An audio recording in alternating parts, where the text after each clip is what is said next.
सर्वेभ्यः नमः संस्कृताय। संस्कृत सिंधुजा क्लासेस इस यूट्यूब चैनल पर आप सभी लोगों का बहुत बहुत स्वागत है। मित्रों, आज हम आदर्श प्रश्न पत्र संख्या 5 को लेकर के उपस्थित हुए हैं। तो चलिए बिना विलंब किए देखते हैं आज का पहला प्रश्न। हम लोगों की कोशिश रहेगी कम से कम समय में, तो समय नहीं गंवाएंगे।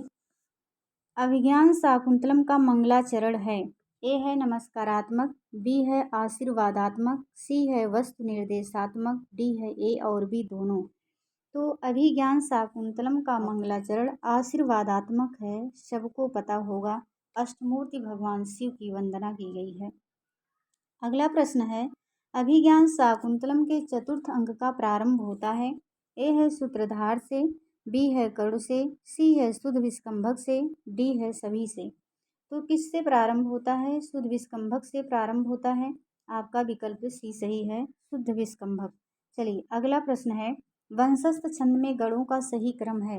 ए है जगड़ तगड़ जगड़ सगड़, बी है जगड़ जगड़ तगड़ रगड़, सी है जगड़ तगड़ जगड़ रगड़, डी है जगड़ रगड़ जगड़ रगड़। तो आपका विकल्प सी सही हो जाएगा।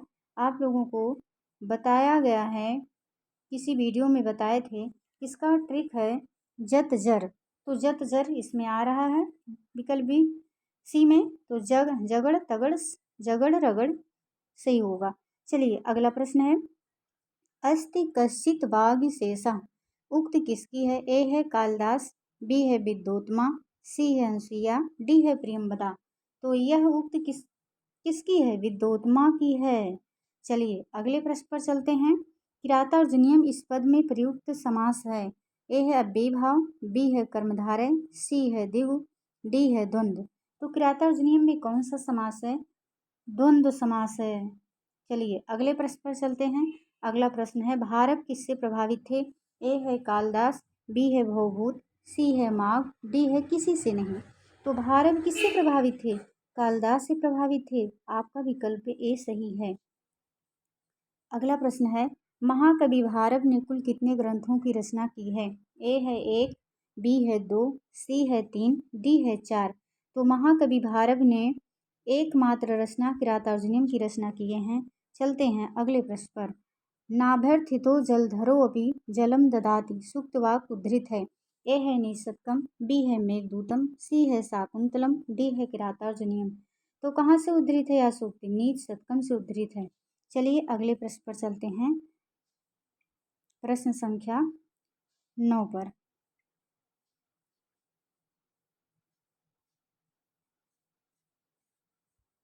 अगला प्रश्न है, न्यायात पथा प्रविचलन्ति पदम न धीरा, सूक्ति वाक्य में छंद है। ए है द्रुत विलंबित, बी है उपजाति, सी है स्रग्धरा, डी है वसंत तिलका। तो इसमें कौन सा छंद है? सभी लोग बताएंगे। तो वसंत तिलका है। न्यायात पथा प्रविचलन्ति पदम न धीरा कौन सा छंद है? वसंत तिलका छंद है। चलिए अगले प्रश्न पर चलते हैं। कर्पूर मंजरी किसकी रचना है? कर्पूर मंजरी किसकी रचना है? ए है शूद्रक, बी है भास, सी है कालिदास, डी है राजशेखर। तो कर्पूर मंजरी किसकी रचना है? राजशेखर की रचना है। आपका विकल्प डी सही है। चलिए अगला प्रश्न है, दुदुक्षस क्रियापद है। ए है लिट लकार का, बी है लट लकार का, सी है लोट लकार का, डी है लंग लकार का। तो दुदुक्षसी क्रिया किस लकार की है? लट लकार की है, मध्यम पुरुष एकवचन। चलिए अगले प्रश्न पर चलते हैं। जघास क्रियापद किस धातु से बना है? ए है गद, बी है गम, सी है अद, डी है हन। तो किससे बना है? हन धातु से बना है। क्षम्यताम, जघास अध धातु से बना है। आपका विकल्प सी सही हो जाएगा। जघास क्रियापद किस धातु से बना है? तो अध धातु से बना है। चलिए अगला प्रश्न है, गम धातु का लिट लकार उत्तम पुरुष बहुवचन का रूप होगा। ए है गमिष्यत, बी है गमिष्यतः, सी है गमिष्यन्ति, डी है गमिष्यामा। तो क्या सही होगा? गमिष्यामा। गम धातु का लिट लकार उत्तम पुरुष बहुवचन का रूप होगा गमिष्यामा। मित्रों, हम लोग क्या गलती करते हैं, इसीलिए तो अभ्यास किया जा रहा है कि परीक्षा में गलती ना होने पाए। तो चलिए ठीक है, कोई बात नहीं, कोई प्रश्न हो जाता है गलती। भुआदिगढ़ में धातुओं की संख्या है। ए है 411, बी है 1035, सी है 140, डी है 157। तो भुआदिगढ़ में धातुओं की संख्या कितनी है? 1035 है। सबसे ज़्यादा इसी में है और सबसे कम तनादिगढ़ में 10 धातु हैं। चलिए अगला प्रश्न है, तुदादिगढ़ का विकर्ण प्रत्यय है। ए है सा, बी है स्ना, सी है स्नु, डी है सन। तो तुदादिगढ़ का विकर्ण प्रत्यय क्या है? तो क्या है? ए है शा। क्या है? शा। ए, विकल्प ए सही हो जाएगा, शा। चलते हैं प्रश्न संख्या 16 पर। प्रयाण का शाब्दिक अर्थ है। ए है प्रमाण, बी है यात्रा, सी है पथिक, डी है पहचान। तो प्रयाण का अर्थ होता है, प्रयाण का अर्थ होता है यात्रा। प्रयाण का अर्थ क्या होता है? यात्रा होता है। चलिए अगला प्रश्न है, चित्त के समान निर्मल कौन सी नदी है? ए है रेवा, बी है बेतरौती, सी है गंभीरा, डी है निर्विंध्या। तो चित्त के समान निर्मल कौन सी नदी है? गंभीरा है। आपका विकल्प सी सही है, गंभीरा। चलते हैं आज के 18वें नंबर के प्रश्न पर।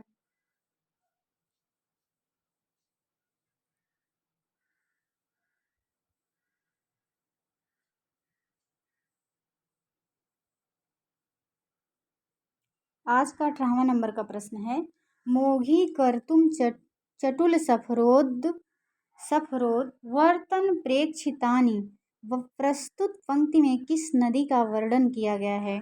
मोघी कर्तुम चटुल सफरोद वर्तन प्रेक्षितानि किस नदी के बारे में वर्णन किया गया है? ए है सिंधु, बी है गंभीरा, सी है बेतरौती और डी है नर्मदा।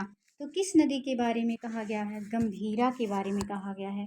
आपका विकल्प ए सही, क्षम्यताम बी सही है। बी में गंभीरा है तो बी सही हो जाएगा।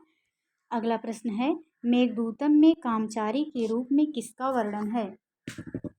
ए है यक्ष, बी है यक्षिणी और सी है कुबेर, डी है मेघ। तो कामचारी के रूप में किसका वर्णन है? मेघ का वर्णन है। विकल्प डी सही है, मेघ। मेघ सही है। चलिए अगले प्रश्न पर चलते हैं। अगला प्रश्न है, सर्वे गुणाः कांचनम आश्रयन्ते पंक्ति में अलंकार है। ए है अर्थांतर न्यास, बी है समासोक्ति, सी है अतिशयोक्ति, डी है उत्प्रेक्षा। तो कौन सा अलंकार है? सर्वे गुणाः कांचनम आश्रयन्ते पंक्ति में अतिशयोक्त अलंकार है। बहुत महत्वपूर्ण है, कई बार ये परीक्षाओं में सूक्त पूछी गई है, तो हो सकता है अब की बार अलंकार पूछ लिया जाए। कितने अच्छे अच्छे प्रश्न आ रहे हैं। सभी लोग पूरा वीडियो देखिएगा, ज़रूर सुनिएगा और एक बार नहीं बार बार सुनिएगा, इससे आप लोगों का अभ्यास होगा। परीक्षा में गलती करने के कम चांस बनेंगे। श्रुतवान में प्रत्यय है। ए है कत्वतु, बी है मतुक, सी है सानस, डी है इनमें से कोई नहीं। तो श्रुतवान में कौन सा प्रत्यय है? कत्वतु प्रत्यय है। आपका विकल्प ए सही है। चलिए अगले प्रश्न पर चलते हैं। ओदनम भुंजानो विषम भुंगते प्रस्तुत उदाहरण में विषम की कर्म संज्ञा किस सूत्र से हुई? बहुत महत्वपूर्ण प्रश्न भी है। तथा युक्तम चा निश्चितम, बी है कर्तृशिप्तमम कर्म, सी है कर्मण द्वितीया, डी है अकथितम चा। तो क्या सही होगा? तथा युक्तम चा निश्चितम। आपका विकल्प ए सही हो जाएगा, तथा युक्तम चा निश्चितम।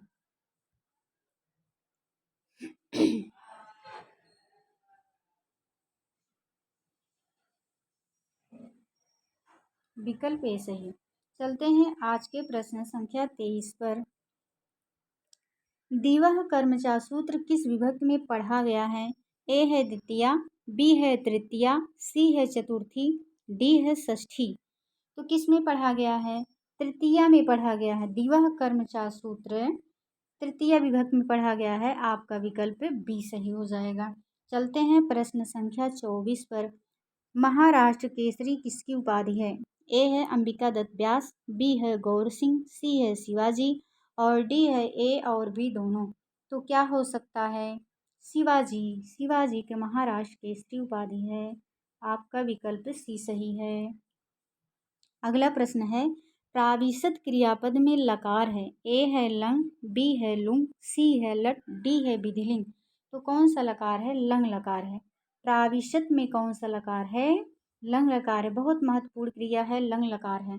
चलिए आज के प्रश्न संख्या 26 पर चलते हैं हम लोग। बहुत शीघ्रता से हम लोग आगे बढ़ रहे हैं क्योंकि टारगेट है 1.25 घंटे में 125 प्रश्न। शिव यु धृतावतारः सूक्ति वाक्य किससे संबंधित है? ए है शिव जी, बी है शिवाजी, सी है गौर सिंह, डी है योगीराज। तो क्या सही हो जाएगा? शिवाजी।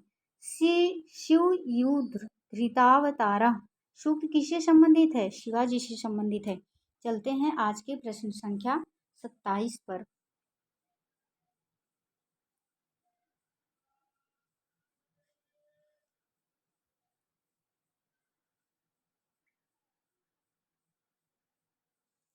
प्रश्न संख्या 27 है। कदली दलम एकम आकुंच में कदली दल का अर्थ है। ए है केला, बी है रंभा, सी है ए और बी दोनों, डी है इनमें से कोई नहीं। तो क्या होगा? ए और बी दोनों, केला और रंभा, क्योंकि रंभा का अर्थ भी केला होता है, कदली का अर्थ भी केला होता है और केला का तो अर्थ केला होता ही, केला एक फल है। चलिए आपका विकल्प सी सही है। चलते हैं प्रश्न संख्या 28 पर। विद्वान शब्द का मूल प्रातिपदिक होगा। ए है विद्वान, बी है विद्वस, सी है विद्वान, डी है विद्वत्स। तो क्या सही होगा? विद्वान शब्द का मूल प्रातिपदिक जो है विद्वस होगा। यह साकारांत है, विद्वस। विकल्प बी सही है। अगला प्रश्न है, आत्मा शब्द किस लिंग का रूप है? ए है पुल्लिंग, बी है स्त्रीलिंग, सी है नपुंसक लिंग, डी है अनियत लिंग। तो बताइए क्या होगा? आत्मा क्या है? पुल्लिंग है। संस्कृत में आत्मा जो है पुल्लिंग है। चलिए अगले प्रश्न पर बढ़ते हैं। मातृ शब्द का द्वितीय बहुवचन में रूप होगा। ए है मातृ, बी है मातृ, सी है मातृ, डी है मात्रा। तो यहाँ द्वितीय विभक्ति बहुवचन का रूप पूछा जा रहा है, तो क्या होगा? मातृ। विकल्प सी सही होगा, मातृ। प्रश्न संख्या 31 पर चलते हैं। भवति हृदयदाहि शल्य तुल्यो विपाकः सूक्ति वाक्य है। ए है भवभूति भवभूत, बी है कालिदास, सी है भारव और डी है भर्तृहरि। तो किसकी है? भर्तृहरि की है। भवति हृदयदाहि शल्य तुल्यो विपाकः भर्तृहरि की है। चलिए अगले प्रश्न पर चलते हैं। अर्जुनः सरलतया पठति। उदाहरण है। ए है प्रकृत्यादिभ्य उपसंख्यानम, बी है कर्तिकर्ण्योस् तृतीया, सी है हेतो, डी है सभी का। तो क्या सही होगा? प्रकृत्यादिभ्य उपसंख्यानम, विकल्प ए सही है। चलते हैं 33वें प्रश्न पर।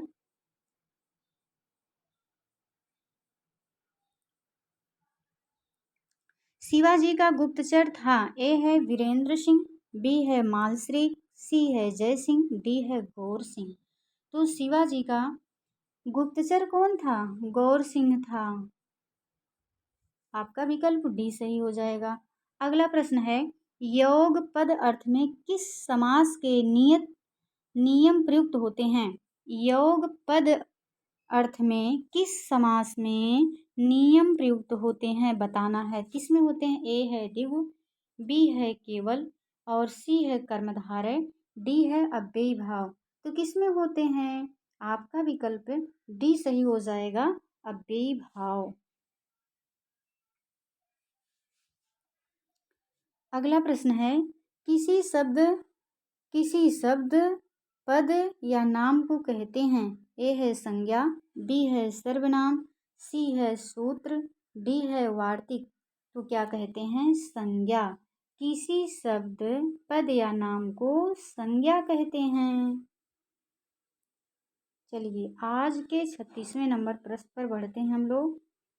कोशिश करेंगे आज देखेंगे हम लोग कितना कम से कम समय में करते हैं। तो व्याख्या असंभव है करना, केवल हम लोग प्रश्नों को देखेंगे। कितना पढ़े हैं ये तो अपना मूल्यांकन करें, कितना आ रहा है खुद से आंकड़ा लगाएं। उत्तर रामचरितम किस विधा की कृति है? ए है गद्य काव्य, बी है महाकाव्य, सी है रूपक, डी है चंपूकाव्य। उत्तर रामचरितम किस विधा की कृति है? तो रूपक है, जिसे नाटक भी कहा जाता है। आपका विकल्प सी सही हो जाएगा। अगला प्रश्न है, ना माम एवं विधम परित्यक्तुम अहर्षि का वक्ता है? ए है दुष्यंत, बी है राम, सी है चंद्रापीड़ और डी है कर्ण। तो क्या सही हो जाएगा? बी सही हो जाएगा, राम। ना माम एवं विधम परित्यक्तुम अहर्षि, इसके वक्ता कौन है? राम हैं। चलते हैं प्रश्न संख्या 38 पर। राम भद्रो अयम राम भद्रो अपि आगत एवेति तर्कयामि। अनुमान से ही जानने वाली श्रुति का वक्ता है। ए है सीता, बी है तमसा, सी है मुरला और डी है वासंती। तो कौन है? मुरला हैं। आपका विकल्प सी सही है, मुरला। अगला प्रश्न है, जटायु शिखरस्य दक्षिणेन सीता तीर्थेन में तीर्थ शब्द किस अर्थ में प्रयुक्त हुआ है? ए है धाम, बी है घाट, सी है पवित्र स्थल, डी है सभी। तो तीर्थ शब्द किस अर्थ में प्रयुक्त हुआ है? घाट अर्थ में प्रयुक्त हुआ है। आपका विकल्प बी सही हो जाएगा। चलते हैं प्रश्न संख्या 40 पर। प्रत्याहार संज्ञा करने वाला सूत्र पारिण ने अष्टाध्यायी के किस अध्याय में लिखा है? ए है प्रथम, बी है द्वितीय, सी है तृतीय, डी है चतुर्थ। तो क्या होगा? चतुर्थ। प्रत्याहार संज्ञा करने वाला सूत्र पारिण ने अष्टाध्यायी के किस अध्याय में लिखा है? तो चतुर्थ अध्याय में। 40 का डी हो जाएगा। चलते हैं प्रश्न संख्या 41 पर।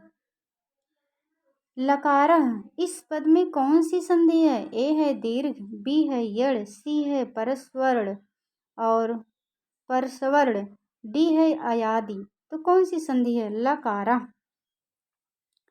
लकारः, क्षम्यताम, अभी हम लोग प्रश्न संख्या 40 पर पहुंचे हैं।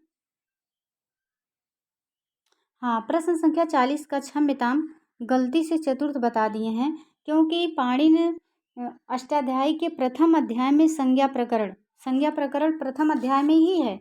तो प्रत्याहार संज्ञा करने वाला सूत्र किस अध्याय में आएगा? प्रथम अध्याय में। देखिए, ऐसा सरल ही प्रश्न गलत होता है। कितना सरल प्रश्न है कि अष्टाध्यायी के प्रथम अध्याय में संज्ञा विधायक सूत्र हैं, तो इसमें चतुर्थ हम बोल दिए थे गलती से। चलिए, क्षम्यताम, आप लोग सही कर लीजिएगा, प्रथम होगा।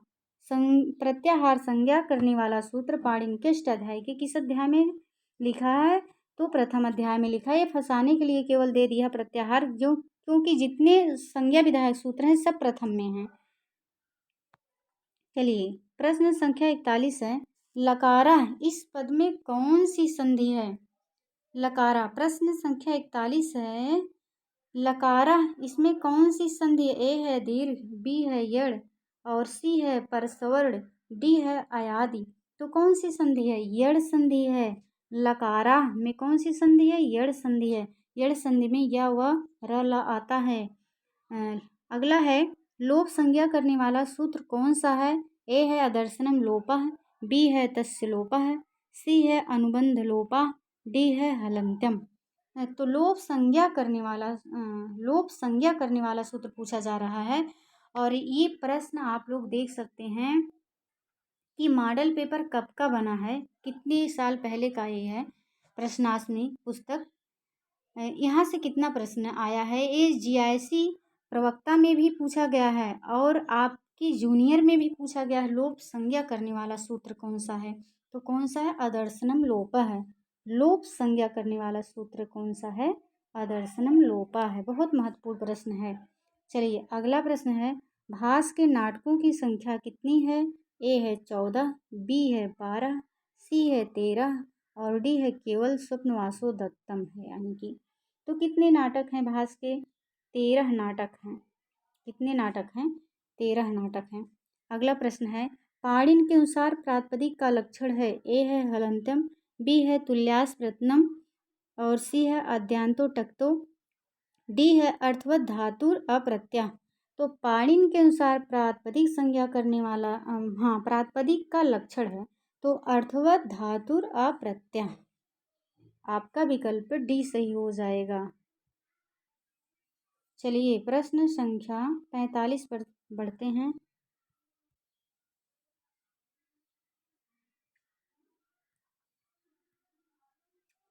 प्रश्न संख्या 45 है, समीतरुम शुष्कम इवाग निरुच्छिका सूक्तिपरक वाक्य उद्धृत है। ए है मेघदूतम से, बी है किरातार्जुनीयम से, सी है नीत शतकम से, डी है रामायण से। तो समीतरुम शुष्कम इवाग निरुच्छिका सूक्ति वाक्य कहाँ से लिया गया है? ये किरातार्जुनीयम से लिया गया है। अगर पूछेगा कथन किसका है तो किसका है? द्रौपदी जी का है। चलिए विकल्प बी सही है, आपका उत्तर बी सही है, बी सही है किरातार्जुनीयम। अगला प्रश्न है, वस्याह में प्रत्यय जुड़ा है। ए है लेप, बी है क्यप, सी है ड़ेत और डी है यत। तो कौन सा प्रत्यय जुड़ा है? यत प्रत्यय है। वस्याह में कौन सा प्रत्यय है? यत प्रत्यय है, वस्याह। अगला प्रश्न है, कत व कत्वतु प्रत्यय किस अर्थ में प्रयुक्त होते हैं? ए है वर्तमान काल में, बी है भूतकाल में, सी है भविष्य काल में और डी है सभी कालों में। तो क्या सही होगा? भूतकाल में। ये भूतकालिक प्रत्यय हैं दोनों, सत्र और सानस वर्तमान कालिक हैं और ये कत और कत्वतु प्रत्यय क्या हैं? ये भूतकालिक प्रत्यय हैं। अगला प्रश्न है, इष्टः में प्रकृत प्रत्यय है। ये भी बहुत महत्वपूर्ण है। इस धन अक्ता और यस धन अक्ता, इस धन अक्ता या यह धन अक्ता क्या होगा? तो इष्टा में क्या है? यस धन अक्ता, यस धन अक्ता का हो जाएगा इष्टा। यहाँ संप्रसारण का उदाहरण आपको देखने को मिल रहा है। चलिए अगला प्रश्न है, आसीना पद में कौन सा प्रत्यय है? ए है सानस, बी है गीन, सी है तुमुन और डी है सत्र। तो आसीना में कौन सा प्रत्यय है? सानस प्रत्यय है। आसीना में सानस प्रत्यय है। आपका विकल्प ए सही है, सानस। चलते हैं प्रश्न संख्या 50 पर। कुसुम सर से तात्पर्य है। ए है छाता, बी है फूलों की सैया, सी है कामदेव और डी है फूलों का बाण। तो कुसुम सर से तात्पर्य है, कुसुम सर तो क्या होगा? कामदेव होगा। कुसुम सर का अर्थ कामदेव है यहाँ पर। आपका विकल्प सी सही हो जाएगा। चलते हैं प्रश्न संख्या 51 पर। प्रश्न संख्या 51 है, अंबिका दत्त के विषय में क्या सही नहीं है?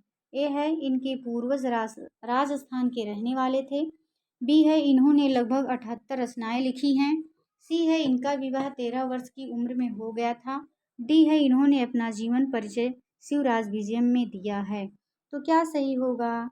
डी सही होगा, इन्होंने अपना जीवन परिचय शिवराज म्यूजियम में दिया है। इसमें से पूछा जा रहा है अंबिका दत्त के विषय में क्या सही नहीं है। देखिए इनके पूर्वज राजस्थान के रहने वाले थे, सही है।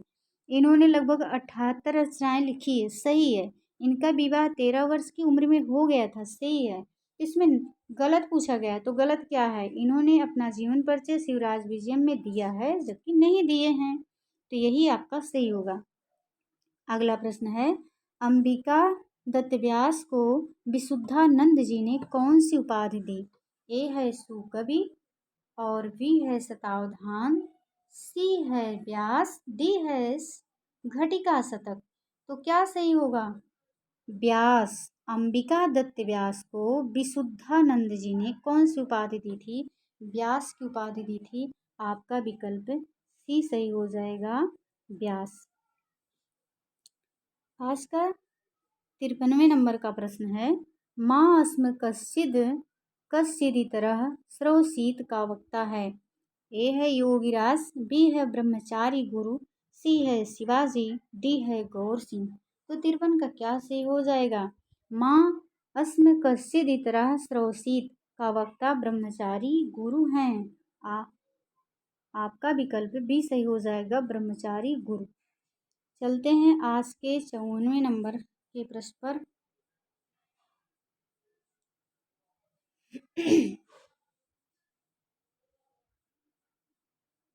आज हम लोग बहुत शीघ्रता से कर रहे हैं।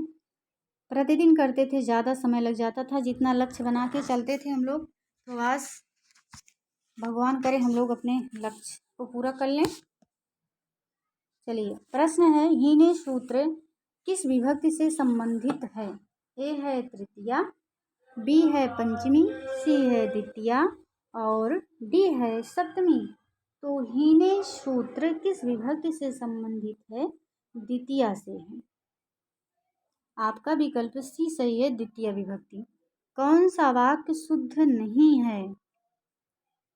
ए है हरि वैकुंठे वसति, बी है हरि वैकुंठे अनुवसति, सी है हरि वैकुंठम आवसति, डी है हरि वैकुंठम उपवसति। तो इसमें से पूछा जा रहा है कौन सा वाक्य शुद्ध नहीं है? हरि वैकुंठे वसति शुद्ध है, तो हरि वैकुंठे अनुवसति, यही आपका विकल्प बी गलत है, क्योंकि यहाँ अनुपसर्ग लगा है, वस धातु में अनुपसर्ग लगा है, तो इसके आधार की कर्म संज्ञा होनी चाहिए था, यहाँ वैकुंठम होना चाहिए था, जबकि यहाँ वैकुंठे दिया है, सप्तमी विभक्ति दिया, यही आपका गलत होगा। चलते हैं प्रश्न संख्या 56 पर। प्रश्न संख्या 56 है, सुमेलित कीजिए।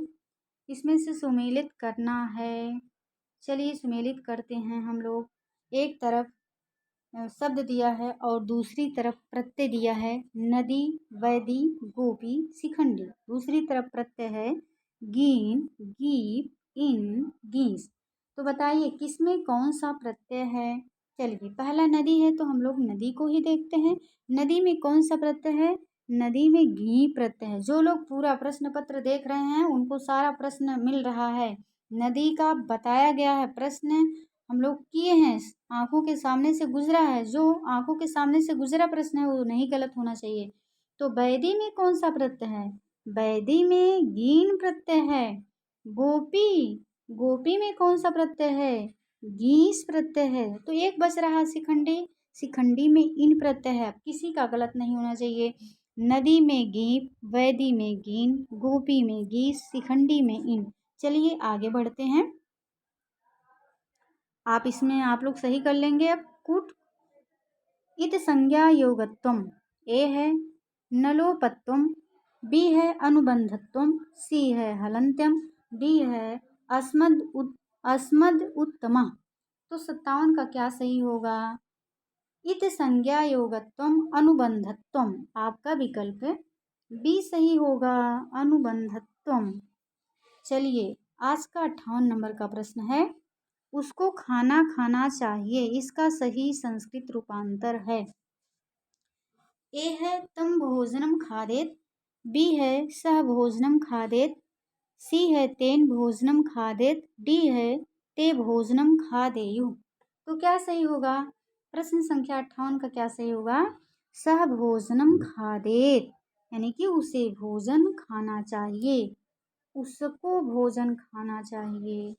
सह भोजनम खादेत, बी सही है। चलते हैं अगले प्रश्न पर। अगला प्रश्न है, विश्वा शब्द के द्वितीय एक वचन का रूप है। ए है विश्वपम, बी है विश्वपाम और सी है विश्वापाम, डी है सभी शुद्ध हैं। तो क्या होगा? द्वितीय विभक्ति का पूछा जा रहा है। द्वितीय शब्द विश्वा शब्द के द्वितीय एक वचन का, अगर बहुवचन का पूछता तो विश्वपा हो जाता, एक वचन का पूछ रहा है तो विश्वपाम हो जाएगा। और विश्वपा शब्द का रूप मुझे उम्मीद है सभी लोगों को याद होगा, और जिन लोगों को नहीं याद होगा आज ही याद कर लेंगे, बहुत महत्वपूर्ण है। भवती इस पद में संधि है। ए है यड़, बी है परसवर्ण, सी है अयादि, डी है इनमें से कोई नहीं। तो भवती इस पद में कौन सी संधि है? अयादि संधि है, अयादि संधि है। चलते हैं प्रश्न संख्या 61 पर।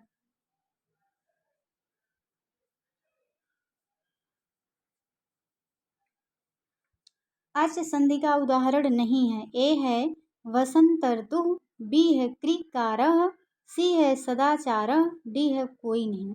इसमें इसमें अच संधि का पूछा जा रहा उदाहरण नहीं है। अच का मतलब स्वर संधि, तो वसंत ऋतु में स्वर संधि है, क्रिकारा में स्वर संधि है, सदाचारा में व्यंजन संधि है। तो यही आपका सही हो जाएगा उत्तर। अगला प्रश्न है, संधि कार्य है, इसका कारण क्या है? ए है प्रत्याहार, बी है प्रत्यय, सी है स्वर, डी है संहिता। तो संधि कार्य है, इसका कारण है संहिता। आपका विकल्प डी सही हो जाएगा, संहिता। चलते हैं प्रश्न संख्या 63 पर। अनुस्वार का उच्चारण स्थान है। ए है नासिका, बी है कंठतालु, सी है मूर्धा, डी है केवल कंठ। तो अनुस्वार का उच्चारण स्थान क्या होता है? नासिका। आपका विकल्प ए सही है, नासिका। चलते हैं प्रश्न संख्या 64 पर। साकूत मधुर कोमल विलासनी कंठ कूजित प्राये सूक्त किस कवि के विषय में कही गई है? बहुत महत्वपूर्ण है। ए है माघ, सी है बी है कालिदास, सी है भवभूत, डी है भारवी। तो किसके विषय में कही गई है? कालिदास के विषय में कही गई है, कालिदास के विषय में।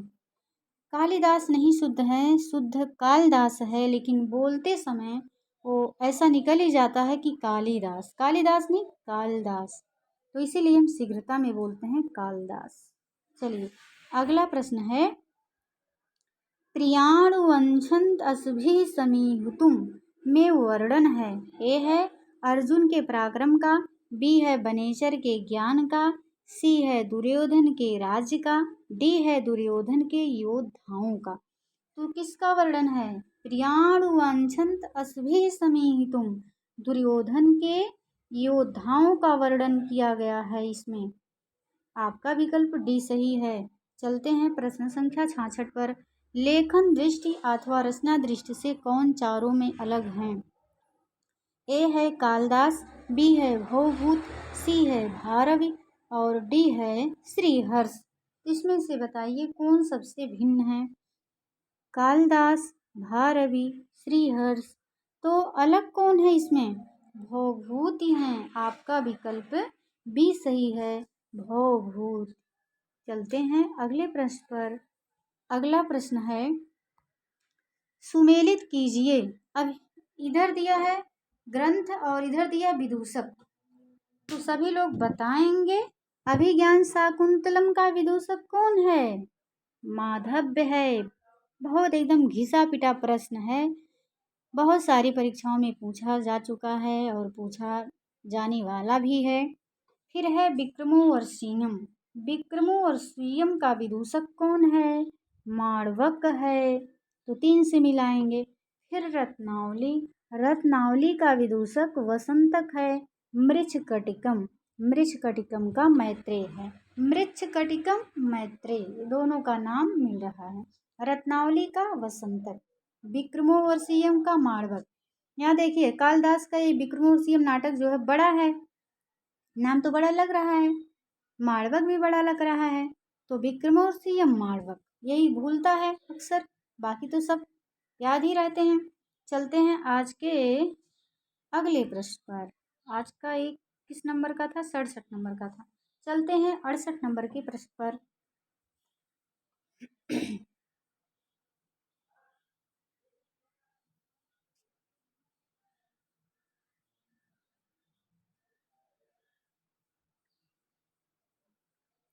भर्तृहरि बौद्ध थे, इसे मानने वाले हैं। ए है ए.बी. कीट, बी है इतसिंह, सी है विलियम जोन्स, डी है वीवर। तो कौन मानते हैं बताइए? भर्तृहरि बौद्ध थे, इसे कौन मानता है? तो इसे इतसिंह मानते हैं। आपका विकल्प बी सही हो जाएगा, इतसिंह। इतसिंह के अनुसार भर्तृहरि बौद्ध थे। अगला प्रश्न है, परहितम स्वार्थाय निघ्नन्ति ते के। ए है सज्जन पुरुषा, बी है मानुष राक्षसा, सी है वीर पुरुषा और डी है राज पुरुषा। क्या सही होगा? परहितम स्वार्थाय निघ्नन्ति ते के क्या हैं? ऐसे लोग कौन है ये ऐसे लोग? मानुष राक्षसा हैं, यानी कि मनुष्य के रूप में राक्षस हैं ऐसे लोग। चलिए अगले प्रश्न पर चलते हैं। Doctor AB. कीथ ने शोक गीत की संज्ञा किसे प्रदान की है? ए है उत्तरामचरितम, बी है अभिज्ञान शाकुंतलम, सी है कादम्बरी, डी है मेघदूतम। तो 70 का बताएंगे क्या सही होगा। डी सही होगा। Doctor AB. कीथ ने शोक गीत की संज्ञा किसे दी है? मेघदूतम को दी है। चलते हैं अगले प्रश्न पर। कामम भवान प्रकृत्यो धीरः पंक्ति संबंधित है। ए है दुष्यंत, बी है चंद्रापीड़, सी है युधिष्ठिर और डी है राजा सूत्रक। तो किससे संबंधित है? चंद्रापीड़ से। प्रश्न संख्या 71 का क्या सही होगा? बी सही होगा, चंद्रापीठ। कामम भवान प्रकृत्यो धीरा किससे संबंधित है? चंद्रापीठ से। आपका विकल्प बी सही हो जाएगा। चलते हैं अगले प्रश्न पर। सुखनासोपदेश में अभिनव का घर किसे नहीं कहा गया है? नहीं पर ध्यान देंगे आप लोग। ए है गर्भेशरत्वम, बी है अभिनवत्वम, सी है ऐश्वर्य तिम्रांधत्वम, डी है अप्रतिम रूपत्वम। इसमें किस अभिनव का घर किसे नहीं कहा गया है? अब जिसे नहीं कहा गया है उसे आपको बताना है। प्रश्न संख्या 72। तो क्या सही होगा? देखिए गर्भेश्वरत्वम तो ये सही है, यानी कि गर्भ से ही ऐश्वर्यता, यानी कि गर्भ से ही जो संपन्न हो, संपन्न। तो ये सही है। अभिनवत्वम ये भी सही है। अप्रतिम रूपत्वम ये भी सही है। तो क्या नहीं सही है? ऐश्वर्य तिम्रांधत्वम ये क्या कोई जन्मजात पाता है विरासत में? नहीं, इसका वर्णन नहीं किए हैं सुखनास।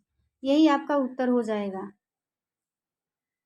यानी कि अभिनव के घर में, यानी कि अभिनव के कारण में इसका नहीं, ऐश्वर्य तिम्रांधत्वम इसको नहीं कहे हैं। गर्भेश्वरम गर्भेश्वरत्वम अभिनवत्वम अप्रतिम रूपत्वम। तो ऐश्वर्य तिम्रांधत्वम इसमें नहीं परिगणित है, बाकी तीनों है। यही सी आपका उत्तर हो जाएगा। चलते हैं अगले प्रश्न पर। अगला प्रश्न है, तारापीठ के पुत्र चंद्रापीठ की माता का नाम है? ए है मनोरमा, बी है बिलासवती, सी है सानुमती, डी है बेत्रवती। तो क्या नाम है? तारापीठ के पुत्र चंद्रापीठ की माता का नाम, यानी कि इनकी पत्नी का नाम। तारापीठ की पत्नी का क्या नाम था? बिलासवती। और बिलासवती तारापीठ का पुत्र चंद्रापीठ था। और सुखनास की पत्नी का क्या नाम था? मनोरमा था। चलते हैं अगले प्रश्न पर। अगला प्रश्न शुद्ध वाक्य छांटिए। ए है मातरम स्मृति, बी है मातु स्मृति, सी है मातर्य स्मृति, डी है मातृ स्मृति। शुद्ध वाक्य छांटना है। इसमें से शुद्ध क्या है? तो मातु स्मृति। आपका विकल्प बी सही है, मातु स्मृति। क्या सही है? मातु स्मृति। मातु स्मृति बी वाला सही है, बी सही है। चलते हैं अगले प्रश्न पर। शुद्ध वाक्य का चयन कीजिए। ए है गुरु शिष्यम क्रुध्यति, बी है गुरु शिष्याय क्रुध्यति, सी है गुरु शिष्य से क्रुध्यति और डी है गुरु शिष्य क्रोध्यति। 75 का क्या सही होगा? शुद्ध वाक्य का चयन करना है, तो गुरु शिष्याय क्रुध्यति। अगला प्रश्न है, भाववाचक में किसकी प्रधानता होती है? ए है क्रिया, बी है कर्म, सी है कर्ता, डी है करण। तो क्या सही होगा? क्रिया होगा, क्रिया सही है। भाववाचक में किसकी प्रधानता होती है? तो क्रिया की होती है। चलते हैं प्रश्न संख्या 77 पर।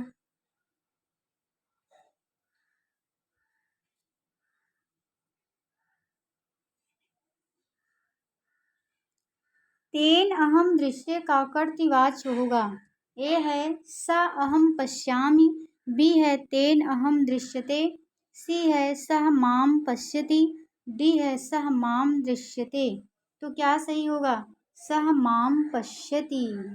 आपका विकल्प सी सही हो जाएगा, सह माम पश्यति।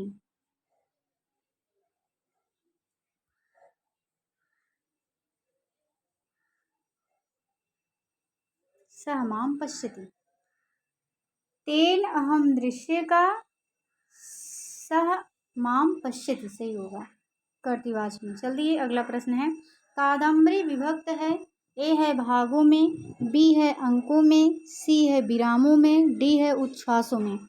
तो कादम्बरी किसमें विभाजित है? भागों में। आपका विकल्प ए सही हो जाएगा, कादम्बरी भागों में विभाजित है। अगला प्रश्न है, राहु जिह्वा धर्मेंदु मंडलस में अलंकार है। ए है उपमा, बी है उत्प्रेक्षा, सी है अतिशयोक्ति, डी है रूपक। तो राहु जिह्वा धर्मेंदु मंडलस में रूपक अलंकार है। आपका विकल्प डी सही है, राहु जिह्वा धर्मेंदु मंडलस रूपक अलंकार। चलिए अगले प्रश्न पर चलते हैं। लक्ष्मी गुणवान व्यक्ति को छोड़ देती हैं। ए है कांटों के समान, बी है दुःस्वप्न के समान, सी है अपशकुन के समान और डी है अपवित्र के समान।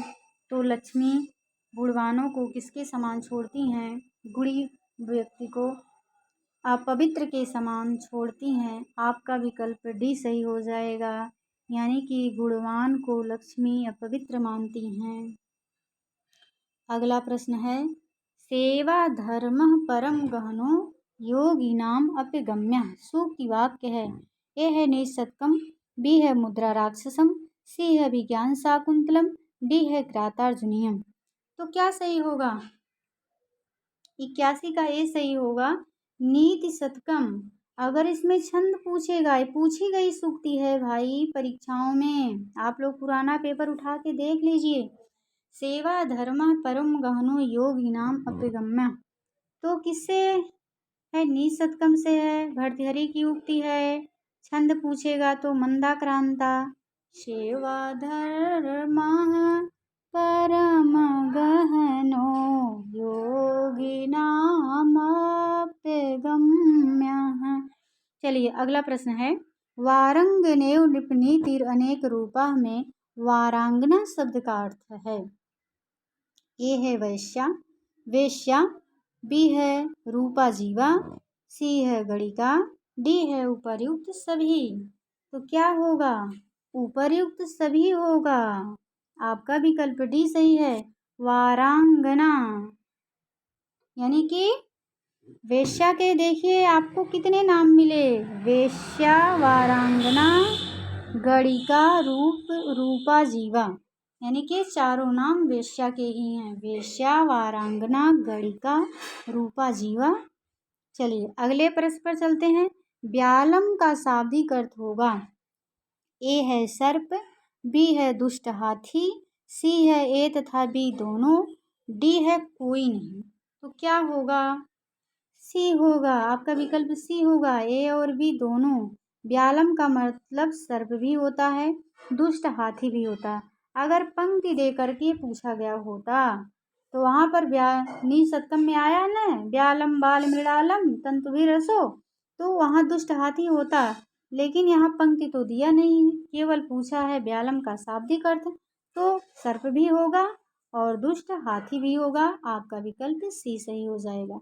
अगला प्रश्न है, कंथाधारी पद में समास है। देखिए कितना अच्छा, कंथाधारी ये पूछा गया प्रश्न है, तो इसमें अब की बार समास यहाँ मिल रहा, हो सकता है अब की बार यही प्रश्न उठा के दे दे, कंथाधारी में समास है।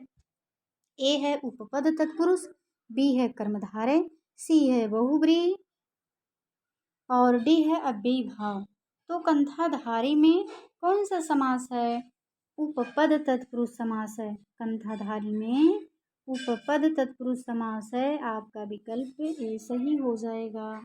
अगला प्रश्न है, अशुद्ध विकल्प का चयन कीजिए। किरातार्जुनीयम 18 सर्ग, शिशुपाल वधम 19 सर्ग, नैषधि चरितम 22 सर्ग, बुद्धि चरितम 28 सर्ग। तो कौन सा शुद्ध है? शिशुपाल वधम में 19 सर्ग नहीं है, 20 सर्ग हैं, यही आपका अशुद्ध है। अगला है, निम्नलिखित में से कौन सा युग्म सही नहीं है?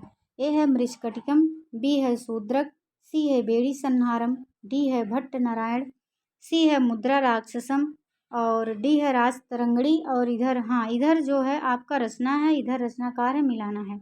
कौन सी किसकी रचना है? चलिए मिलाते हैं। मृच्छकटिकम किसकी रचना है? शूद्रक की है।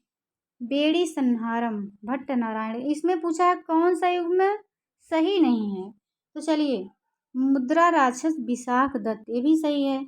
राज तरंगड़ी क्षेमेंद्र की नहीं है, कल्हड़ की है, यही अशुद्ध है, तो यही आपका उत्तर होगा विकल्प डी। डी सही है। प्रश्न कितना हुआ? 86 हुआ। 87 पर चलते हैं। चलिए थोड़ा और स्पीड बढ़ाना है हम लोगों को। 26 का संस्कृत शब्दात्मक रूप होगा। ए है षड्विंशति, बी है षड्विंशति, सी है षड्विंशति, डी है सभी सही हैं। तो क्या सही होगा? षड्विंशति। षड्विंशति, यहाँ डा पर हलंत है और विंशति पर विसर्ग है, यही आपका सही होगा, षड्विंशति। अगला प्रश्न है, भरत मुनि विरचित नाट्य शास्त्र में कुल कितने श्लोकों की संख्या है? ए है 5000, बी है 6000, सी है 7000, डी है 600। तो भरत मुनि विरचित नाट्य शास्त्र में 6000 सूत्र हैं। अगला प्रश्न है, किस नाट्यकृत में गर्भांक मिलता है? ए है मुद्रा राक्षसम, बी है स्वप्नवासोदत्तम, सी है उत्तर रामचरितम, डी है महावीर चरितम। तो गर्भांक की योजना किसमें है? उत्तर रामचरितम में है। आपका विकल्प सी सही होगा, उत्तर रामचरितम। अगला प्रश्न है, त्वम जीवितम त्वमसि मे हृदयम द्वितीयम, यहाँ में पद से किसका बोध हो रहा है? ए है वासंती का, बी है राम का, सी है सीता का, डी है तमसा का। तो में पद से किसका बोध हो रहा है? राम का बोध हो रहा है। अगर कथन पूछेगा तो मंच पे वासंती बोली है, मूल रूप से राम का कथन है। तुम जीवितम त्वमसि में हृदयम द्वितीयम, तुम ही मेरी दूसरा हृदय हो। तो मेरे से किसका बोध हो रहा है? मैं मतलब मेरा, तो राम कह रहे हैं, तो राम का बोध हो रहा, विकल्प बी सही है। अगला प्रश्न है, सबसे बड़ी संख्या है? ए है चत्वारिंशत्, बी है एकोनचत्वारिंशत्, सी है ऊनचत्वारिंशत् और डी है नवचत्वारिंशत्। चलिए देखते हैं, सबसे बड़ी संख्या पूछा जा रहा है चत्वारिंशत् मतलब 40, एकोनचत्वारिंशत् मतलब 40 में एक कम, तो कितना हो जाएगा? 39। ऊनचत्वारिंशत् मतलब ऊनचत्वारिंशत्, एकोनचत्वारिंशत् ऊनचत्वारिंशत्, तो ये भी 39 होगा, क्योंकि जहाँ जहाँ 39, 49, 19, 39, 49, 29, ये सब जहाँ 9 9 आता है, दो दो रूप बनते हैं, चार चार रूप बनते हैं, तो ये भी ऊनचत्वारिंशत् मतलब चत्वारिंशत् में 40 में एक कम। फिर यहाँ एकोनचत्वारिंशत् मतलब एकोनचत्वारिंशत् 40 में एक कम। अगला है नवचत्वारिंशत्, चत्वारिंशत् मतलब 40 और 40 में 9 जोड़ेंगे तो कितना हो जाएगा? 49। तो सबसे बड़ा कौन सा हो रहा है? डी हो रहा है ना, 49, यही आपका सबसे बड़ा है। चलते हैं अगले प्रश्न, 10 अरब को कहते हैं? ए है अर्बुद, बी है अयुत, सी है अब्ज, डी है दशार्बुद। तो 10 अरब को क्या कहते हैं? दशार्बुद कहते हैं। आपका विकल्प डी सही हो जाएगा। चलते हैं प्रश्न संख्या 93 पर, 5 संख्यावाची शब्द का मूल प्रातिपदिक होगा? ए है पंचन, बी है पंच, सी है पंचस और डी है पंचन। तो 5 का मूल प्रातिपदिक पूछा जा रहा है, क्या होगा? पंचन होगा। अगला प्रश्न है, रत्नावली नाटिका में रस है। ए है करुण, बी है वीर, सी है भयानक, डी है श्रृंगार। तो रत्नावली में कौन सा रस है? श्रृंगार रस है। आपका विकल्प डी सही हो जाएगा, श्रृंगार। रत्नावली में श्रृंगार रस है। अगला प्रश्न है, किसकी प्रगृह संज्ञा नहीं होती है? ए है ओकारांत द्विवचन, बी है उकारांत द्विवचन, सी है ईकारांत द्विवचन, डी है एकारांत द्विवचन। तो किसकी प्रगृह संज्ञा नहीं होती है? तो ओकारांत द्विवचन की प्रगृह संज्ञा नहीं होती है।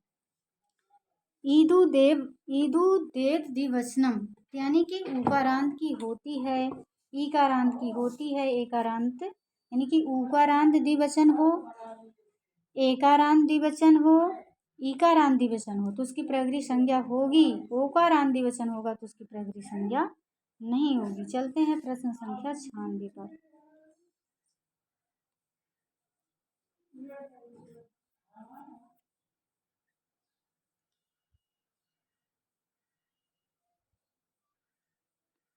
यवन शोणित पिपासा कुल कृपाणः कः? ए है शिवाजी, बी है गौर सिंह, सी है रघुवीर सिंह, डी है योगीराज। तो 96 का क्या सही होगा? शिवाजी सही होगा। आपका विकल्प ए सही है, शिवाजी। अगला प्रश्न है, कस्मिन् अपि पुजारे अपराधा सुहृदा शकुंतला। इसका वक्ता है, ए है गौतमी, बी है कर्ण शिष्य, सी है प्रियंवदा, डी है अनसुईया। तो इसका वक्ता कौन है? प्रियंवदा हैं। आपका विकल्प सी सही हो जाएगा, प्रियंवदा। कस्मिन्नपि पूजारे अपराधा शून्य हृदय शकुंतला। किसी पूजनीय व्यक्ति के प्रति शकुंतला से अपराध हो गया। अगला है 98 नंबर का प्रश्न है, सत संज्ञा किन प्रत्ययों की कही गई है? ए है तव्य तव्यत, बी है सत्र सानच, सी है अक्त अक्तवतु और डी है क्यपड़त। तो किसकी कही गई है? सत्र सानच की सत संज्ञा होती है। आपका विकल्प भी सही है, कत कतवतु की निष्ठा संज्ञा होती है। दोनों ये बहुत परीक्षाओं में पूछा जाता है। अगला प्रश्न है, व्रजन्ति ते मूढ़धियः पराभवम सारगर्भित वाक्य प्रयुक्त किया गया है। ए है भोभूति ने, बी है भारवि ने, सी है भर्तृहरि ने, डी है भर्तृमेंठ ने। तो 99 का क्या सही होगा? बी सही होगा, भारवि। किरातार्जुनीयम में आया है, व्रजन्ति ते मूढ़धियः पराभवम भवन्ति माया विश्वे न माइनः। किसका कथन है? द्रौपदी का कथन है। चलिए अगले प्रश्न पर चलते हैं।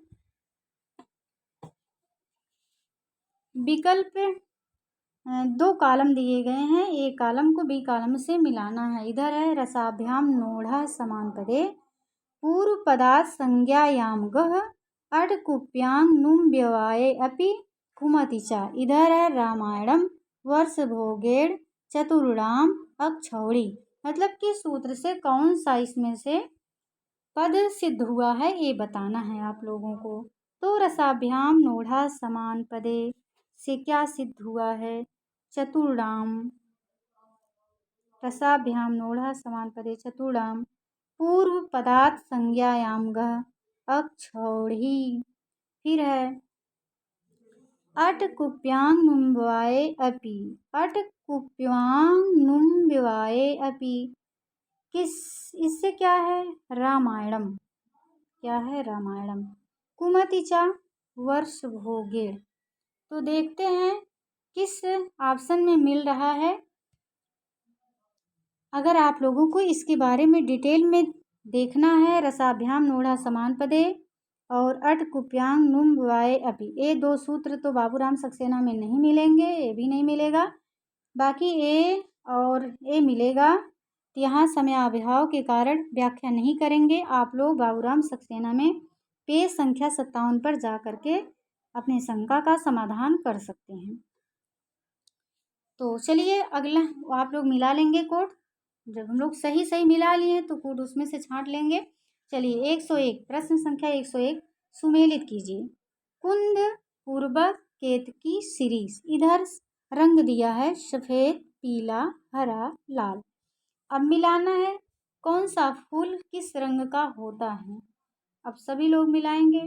कुंद, पहला है कुंद। कुंद का फूल कैसा होता है? सफ़ेद होता है। गाँव में देखते हैं ना, जो छोटी छोटी चमेली रहती है, शाम के समय खिलती, खूब महकती, वही कुंद है। फिर है कुर्बक। कुर्बक का कैसा होता है? लाल होता है। फिर केतकी है। केतकी का फूल कैसा होता है? तो पीला होता है। फिर शिरीष, शिरीष का पुष्प हरा होता है। कुंद का सफ़ेद, कुर्बक का पीला, केतकी का कुर्बक का लाल, केतकी का पीला, शिरीष का हरा। तो मेरे ख्याल से सभी लोगों को जानकारी हो गई होगी, जानकारी होगी पहले से, क्योंकि सभी लोग मेघदूतम पढ़े हैं। इसका विकल्प संख्या सी सही होगा। चलिए चलते हैं फटाफट प्रश्न संख्या 102 पर।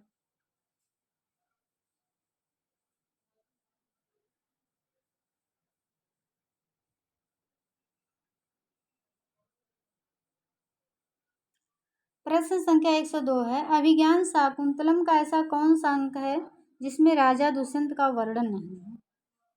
ए है प्रथम, बी है तृतीय, सी है चतुर्थ, डी है षष्ठ। तो किसमें वर्णन नहीं है? चतुर्थ अंक में वर्णन नहीं है। चलते हैं अगले प्रश्न पर। अगला प्रश्न है, नाटक में संधियों की संख्या होती है। ए है 3, बी है 5, सी है 8, डी है 10। तो नाटक में संधियों की संख्या कितनी होती है? 5 होती है। इसके आगे वाले प्रश्न पत्र में आया था, ये प्रश्न बताए थे संधियां कितनी होती हैं? 5 होती हैं। मुख, प्रतिमुख, गर्भ और अवमर्श, निर्वहन। और इसके भेद होते हैं क्रमशः 12 13 12 13, और लास्ट में जो है निर्वहन, उसके 14 भेद होते हैं। 12 13 12 13 14, ये इसके भेद होते हैं। सब मिला के 64 भेद होते हैं संधियों के। चलिए अगला प्रश्न है, छंद शास्त्र के प्रणेता माने जाते हैं। ए है पिंगल, बी है पाणिनि, सी है बररुच और डी है यास्क। तो छंद शास्त्र के प्रयोक्ता पिंगल माने जाते हैं। छंद शास्त्र के कौन हैं? पिंगल हैं। चलिए अगले प्रश्न पर चलते हैं। इसमें तो चारों आप लोग जान ही रहे हैं। पाणिनि के अष्टाध्यायी है, यास्क का जो है निरुक्त है, और बरुरिच जो है वार्तिक लिखे हैं। पिंगल का छंद है। तो आपका उत्तर ए सही है। चलते हैं अगले प्रश्न पर। भर्तृहरि कृत नीत शतकम विभक्त है। ए है सर्गों में, बी है अंकों में, सी है उच्छ्वासों में, डी है पद्धतियों में। तो क्या सही है? भर्तृहरि कृत नीत शतकम किसमें विभक्त है? पद्धतियों में विभक्त है। चलते हैं अगले प्रश्न पर। अगला प्रश्न है, लुब्धक धीवर पिशुना निष्कारणम एव वैरिणो जगति में प्रयुक्त पिशुना शब्द का शाब्दिक अर्थ क्या होगा? ए है बहेलिया, बी है मछुआरा, सी है हितैषी, डी है चुगलखोर। तो पिशुना का अर्थ क्या होता है? चुगलखोर होता है। आपका विकल्प डी सही हो जाएगा, चुगलखोर। चलते हैं अगले प्रश्न पर। बिहारी बिहार लिखा गया है। ए है अनुष्टुप छंद में, बी है वंशस्थ छंद में, सी है कुंडलियाँ छंद में, डी है यह एक गद्य काव्य है। तो क्या सही है? बिहारी बिहार किसकी रचना है? अंबिका दत्त व्यास की है। और किस में लिखा गया है? तो कुंडलियाँ छंद में लिखा गया है। आपका विकल्प सी सही है। चलते हैं अगले प्रश्न पर। अंबिका दत्त को कितनी भाषाओं का ज्ञान था? ए है 4, बी है 3, सी है 2 और डी है केवल संस्कृत का। तो कितनी भाषाओं का ज्ञान था? उनको 4 भाषाओं का ज्ञान था।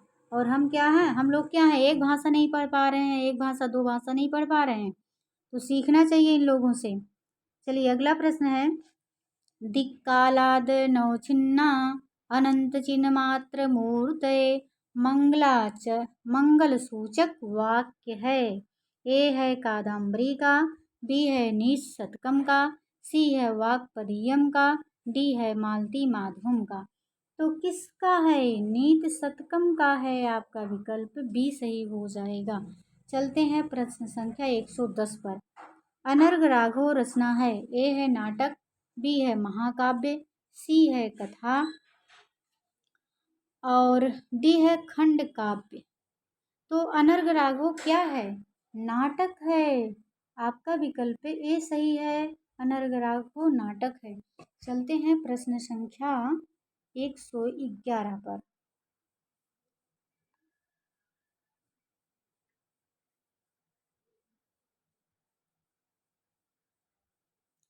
पौराणिक शैली में अपने वंश का परिचय दिया है।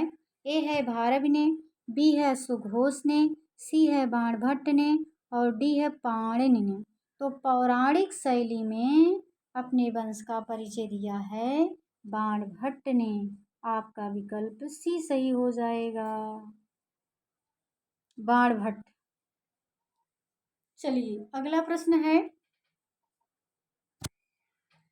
षड ऋतुओं का मनोहारी वर्णन किया गया है। ए है मेघदूतम में, बी है श्रृंगार शतकम में, सी है हर्षचरितम में, डी है ऋतु संहारम में। तो बताइए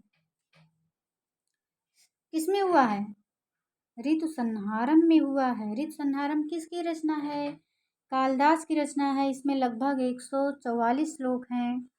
अगला प्रश्न है, किमयु ही मधुराणाम मंडनम नाकृति नाम, यह वाक्य किसके बारे में कहा गया है?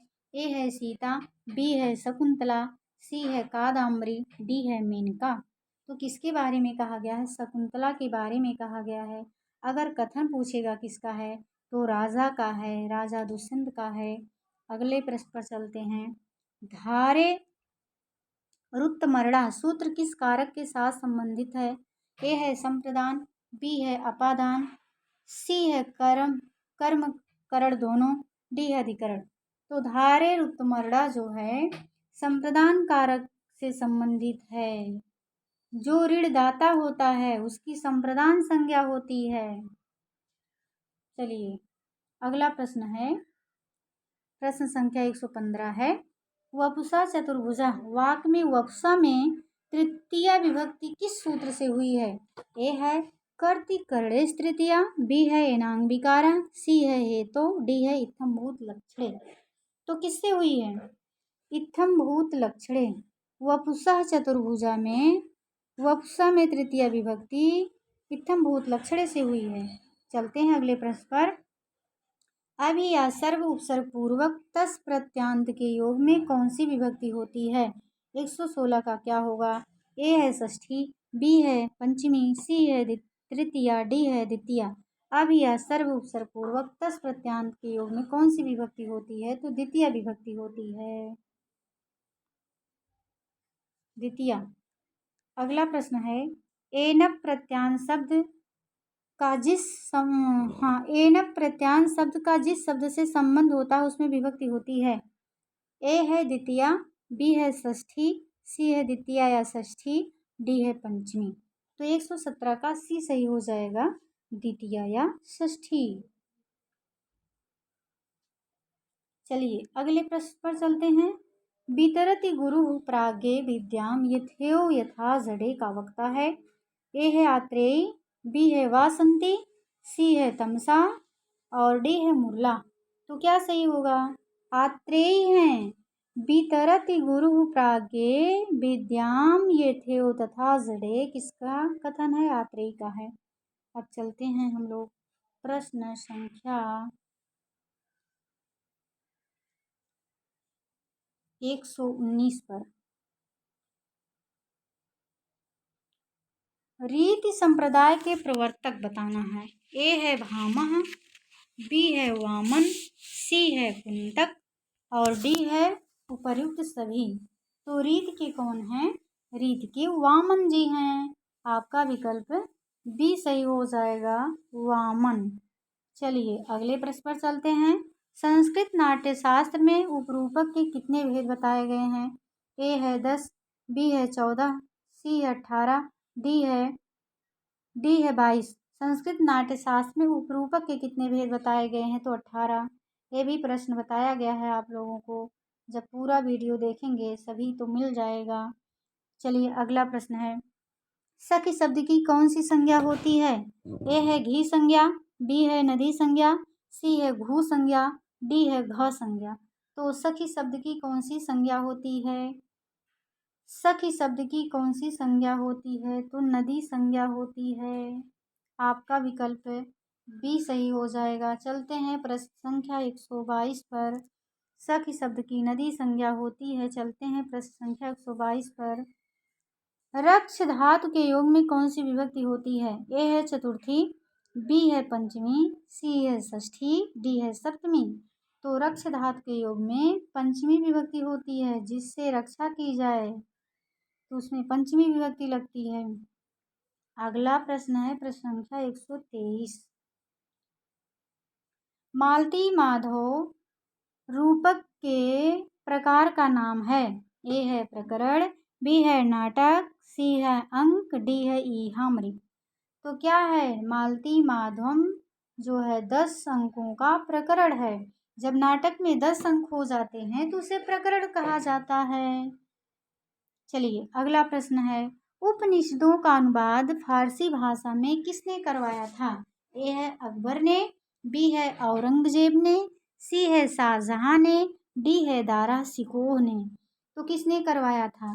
दारा शिकोह ने करवाया था। आपका विकल्प डी सही है। अगला प्रश्न है, नीचे दिए विकल्पों में कौन सा विकल्प सही नहीं है? ए है मृच्छकटिकम आशीर्वादात्मक मंगलाचरण, बी है निशतकम नमस्कारात्मक मंगलाचरण, और सी है मेघदूतम वस्तु निर्देशात्मक मंगलाचरण, डी है स्वप्नवासो दत्तम नमस्कारात्मक मंगलाचरण। तो कौन सा नहीं सुमेलित है वही बताना है। तो मृच्छकटिकम का आशीर्वादात्मक मंगलाचरण है, सही है। निशतकम का नमस्कारात्मक सही है। मेघदूतम का वस्तु निर्देशात्मक सही है। यही नहीं सही है। आपका विकल्प डी सही है। तो मित्रों आज के लिए रहा ये 125 प्रश्न। तो आज हम लोग सवा घंटे से पहले 67-68 मिनट में लगभग 125 प्रश्न कर लिए हैं। तो आज हम लोगों की स्पीड बढ़ी है। तो मित्रों प्रश्नों को सुन करके कुछ विकल्प पर आप लोगों को जिज्ञासा होगी जानने के लिए। तो यहाँ समय अभाव के कारण किसी भी प्रश्न की व्याख्या नहीं की गई है। व्याख्या के लिए विस्तृत आप पुस्तकों का अध्ययन कर सकते हैं, क्योंकि ये जो है अभ्यास के लिए करवाया जा रहा है। प्रश्नोत्तरी हम लोग प्रैक्टिस सेट कर रहे हैं। जो प्रश्न बने हैं अगर यहाँ से प्रश्न बने तो हम लोगों का गलत ना होने पाए, इस दृष्टि से हम लोग आदर्श प्रश्न पत्रों को देख रहे हैं, कर रहे हैं। तो आज के लिए बस इतना ही। मिलते हैं हम लोग आदर्श प्रश्न पत्र संख्या 6 को लेकर के किसी दूसरे वीडियो में। तो जो भाई बहन अभी तक चैनल को सब्सक्राइब नहीं किए हैं कृपया वो चैनल को सब्सक्राइब कर लें और वीडियो को लाइक कर दें।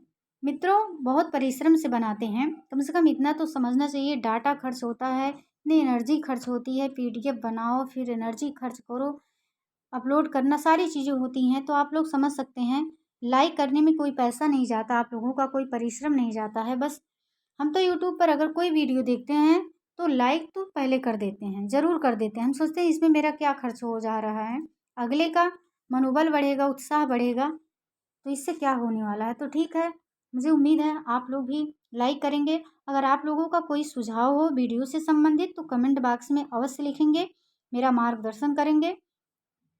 सभी लोगों का बहुत बहुत धन्यवाद पूरा वीडियो देखने के लिए। आज के लिए बस इतना ही। नमः संस्कृताय। जय हिंद, जय भारत, वंदे मातरम।